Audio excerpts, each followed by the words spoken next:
Hey guys, Toolman Tim here. Welcome back to the workshop where we build business, create community, find freedom, and share success.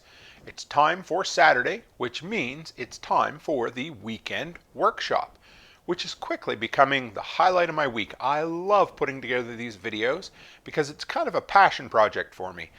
I get to talk about preparedness and just, things that'll make your life a little bit better. And I love sharing that stuff. That's always been not just a hobby, but a principle that I live by, trying to be prepared more and more every year. But I want to be able to share with you what I've learned from so many people who are so much smarter than me, and maybe some of the twists that I've put on things myself.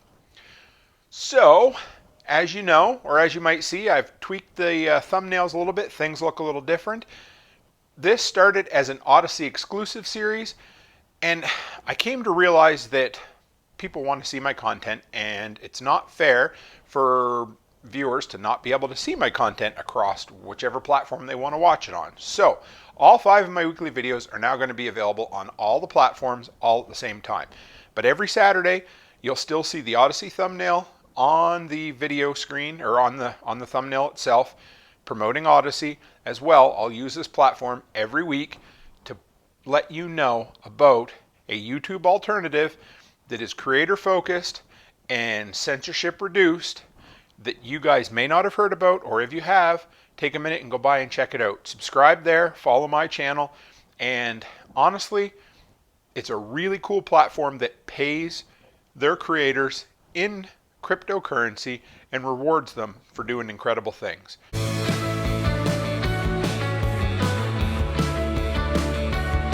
Alright guys, a few years ago, on the East Coast, where I grew up and where all of my extended family basically still lives, it's an area, of course, that is very prone to nasty weather. Hurricanes especially, blizzards especially, and of course, long power outages. Anywhere you have lots of trees, lots of wind, heavy wet snow, you're going to have power outages. And growing up out there, it was a way of life. And where my wife and I lived before we moved to the prairies, it was very not uncommon to lose power for 2 or 3, well, usually a couple of days, a couple of times a year, and then a couple of times for 5 or 6 hours at a time. So we were always prepared, or at least the best we could within the budget we had. I even managed to scrape together and buy like a 5,000 watt King generator at the time. So we were always trying to be prepared, but a lot of people weren't. That's just the way it is.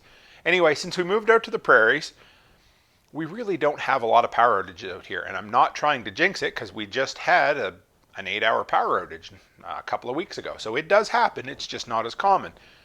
But I've always had that in the back of my head. And being a person, again, who likes to be prepared, I always wanted to have a nice generator and, be able to provide for my family if the power went out. And a huge part of that is fuel storage. Because what good's a generator without fuel to put in it? And before I just got my tri-fuel generator, all I had was, I started with a small gas generator, then a little bit bigger gas generator, and now I have one that takes gas, propane, and natural gas.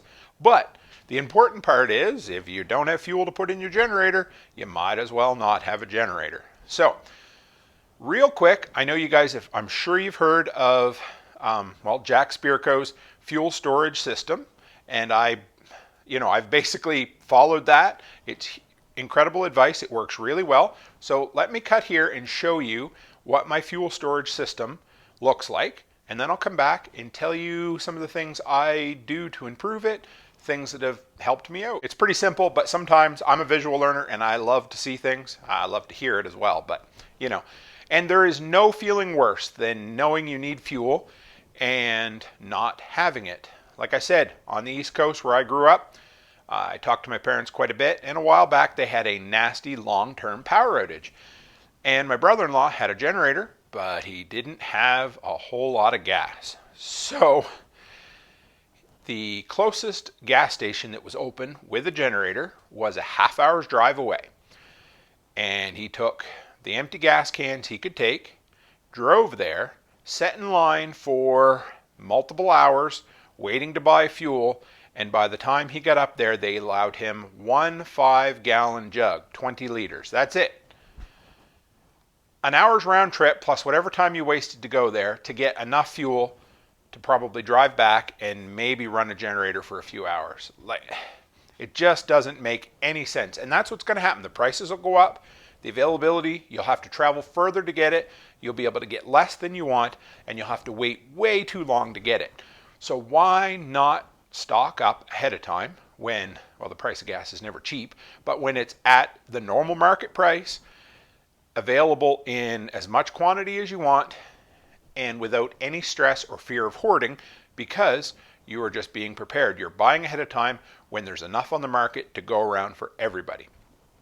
And that's what I'm doing. There was an awful feeling of knowing I had all the gas I needed here that I could have helped them with, but I'm 5,000 kilometers away, basically a continent away, and I couldn't. So they had to make do with what they had, and I tried to talk them through finding an inverter and that sort of stuff, and they managed to get by, and hopefully they're storing a little more gas now. I'm not sure. I haven't really talked to them about it in a while, but I have to look after who I can look after, and you have to look after who you can look after. And you do not have to start a fuel storage system like mine with 12 5-gallon, 13 5-gallon jugs of gas. You start with anything. 1 5-gallon jug of gas is better than 0 5-gallon jugs of gas.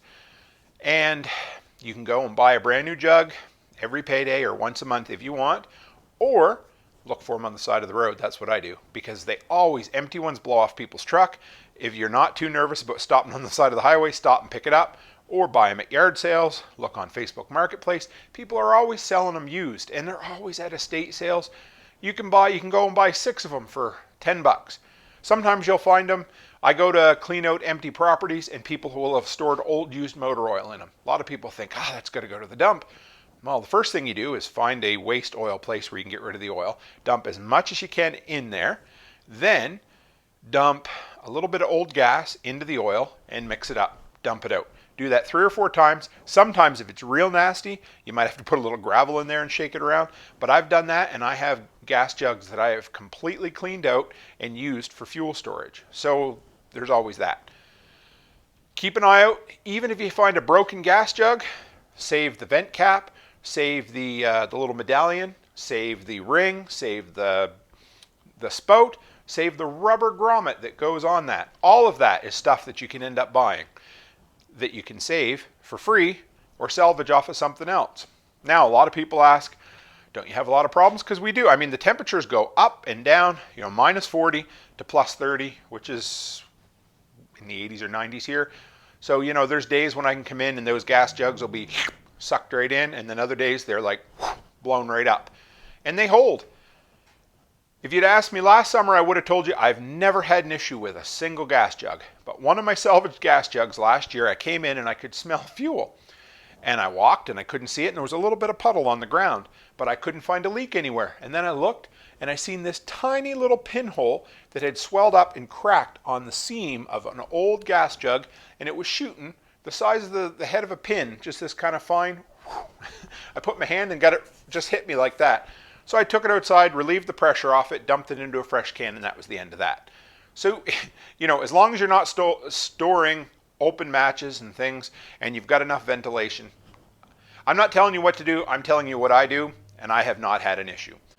So for those of you who already know about Jack's fuel storage system, great. If you don't, I'll let you know about it here. So this is out in my garage. Some people may not love the idea of having fuel stored in your garage.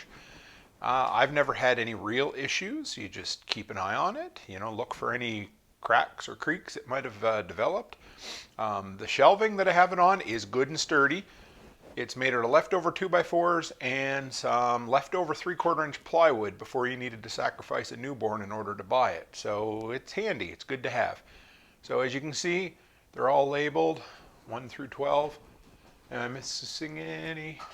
Nope, I've got the numbers on them all. Use black Sharpie so it seems to hold up pretty good. Got some extra cans kicking around up there, another one over there.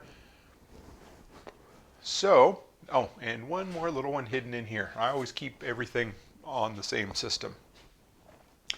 But it's easy to rotate. When I first started, I had them here on this bottom shelf, and then that top shelf behind the track and the rail. An empty container, not a big deal to get it up there, but a full container was a real pain in the ass getting to cycle them up and slide them all down. Now this way I can just pull one out, dump it, fill it, and go from there. You know you need fuel on hand, so you either get 6 or 12 5-gallon jugs of gas. And you start with one. And the first payday you buy an empty can of gas, and then the next payday you fill it up. And then the next payday you buy another empty gas can, and then the next payday you fill it up. And you do that, and it's a little bit of an investment until you get 6 or 12 cans of it. And then you number them 1 through 12 like you saw. And in January you take number 1, you dump it in your truck. And throw that on the back of your truck, and you go to the gas station and you fill it up with fresh gas. And you work your way down. Now some people say at 12 months you don't need to worry about fuel stabilizer. You probably don't, but I'm particular and anal about that sort of stuff. And I'm sure if you've watched any of my videos, you will know that one of my absolute recommended products, not sponsored by them, but hey, if they were willing to, I'd take it. Seafoam. This is the cat's ass. It's a incredible engine cleaner, an incredible engine treatment, and an incredible fuel stabilizer. So I keep this. I wait till it comes on sale. It's about 13 bucks a can in Canada. It comes on sale for about 8. When it comes on sale, I buy 5 or 6 and I throw them on my shelf. The official measurement is 1 or 2 glugs to a 5-gallon can of gas. Dump it in there and it lasts. I've never had any gas go bad. So that's one thing I keep on hand to help with all that fuel. So, and cycling it out means that you never have more than 12-month-old fuel. And I don't want to get into the whole ethanol-based fuel, but from what I have seen, fuel does seem to go bad quicker now with the ethanol blend mixed in. So keep that in mind. But honestly, some people even cycle, 2 per month. And once you have 12 of them, you can cycle it out and have fresh gas every 6 months. So that would be good too. And at 6 months, I probably maybe would, maybe wouldn't. But that stuff burns. It's a good additive anyway. It cleans out your carburetors, your injectors, the whole works. So keep that in there if you want to. Don't use it if you're going to cycle it every 6 months, even maybe every 12.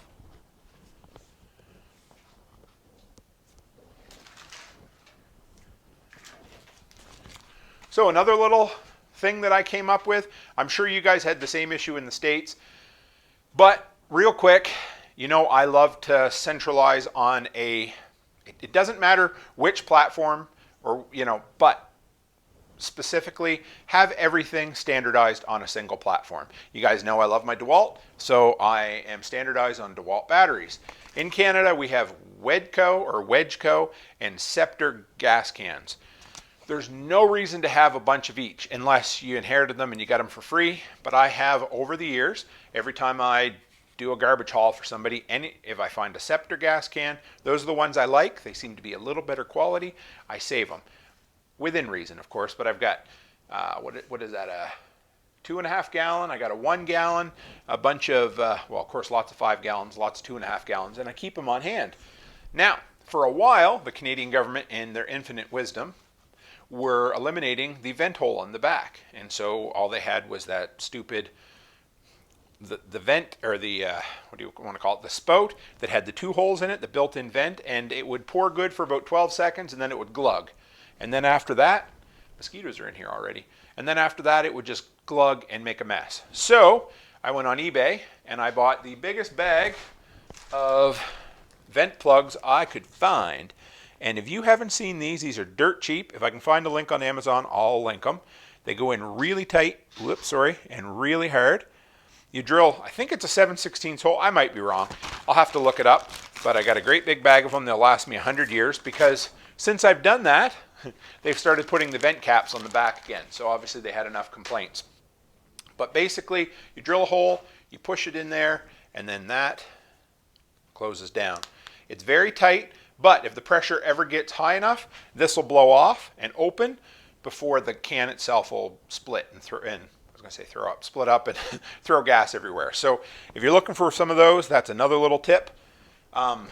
Sometimes when I'm in the hardware stores, you'll find packs like these, and if they're on sale or on clearance, I grab them because I'll set those down and then I will lose them, and they drive me nuts.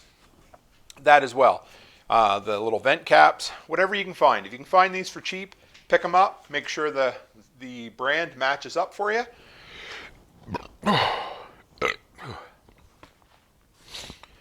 A lot of times, like I said, you'll see them on an end cap or on a discount shelf, and I just snap up as many as I can have because they're cheap and they're good to have. The gas cans seem to last longer, and I tend to lose these. Now, one thing that I am looking for, because, and maybe if one of you guys have a good recommendation for them, these little split ring O-rings that go on there. I need to figure out something a little bit better because it seems like the longer these are stored in the gas can, the more they're eating up these rubbers over time. And I'm finding that they're getting stretched or weak or rotten. I'm into my third, fourth year with a lot of these, and some of them were used when I got them. So I end up, if this falls off and you try to pour gas and tighten it down, it'll leak around here, obviously. So I need to find replacements for those. I'd love to find some that last longer than these do. But whatever, they are what they are. And what I do is I just make sure I have one good one and cycle through if I'm pouring 2 or 3. But yeah, so if you have a recommendation for some of those, let me know. If I find some, I will do a post on social media and share it with you.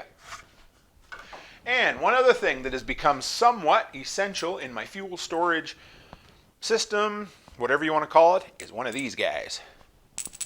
And I think it was back in the Facebook forum on for the TSP group, somebody recommended one of these jiggle siphons I'd never heard of or seen before.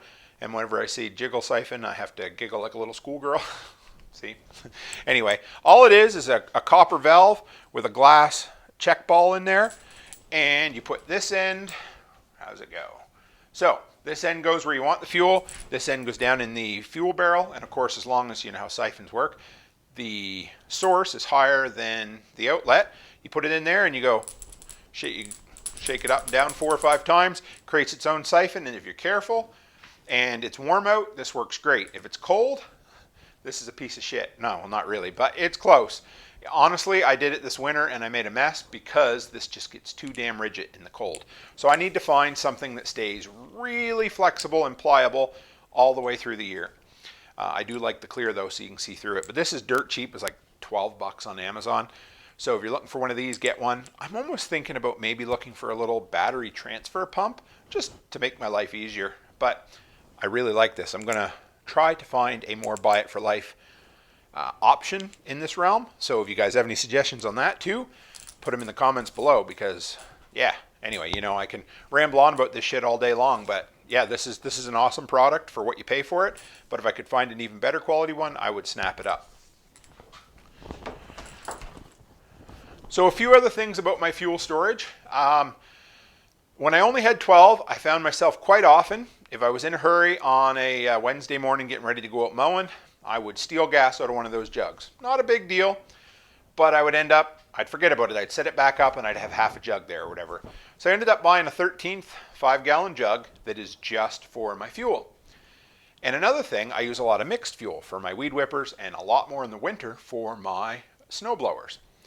So what I was ended up doing was instead of dumping, say, January's in January in the truck, I was using it to make my mixed fuel for my small engines. And that worked great. And then I would take that up when I had time and fill it. So yeah, there's that as well.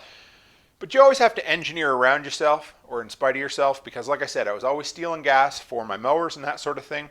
So by having that 13th gas can, I had a buffer that would help me not dip into those other ones. As long as I don't let the 13th go dry and then I have to dip in anyway, right? But that's besides the point. But yeah, so that's it.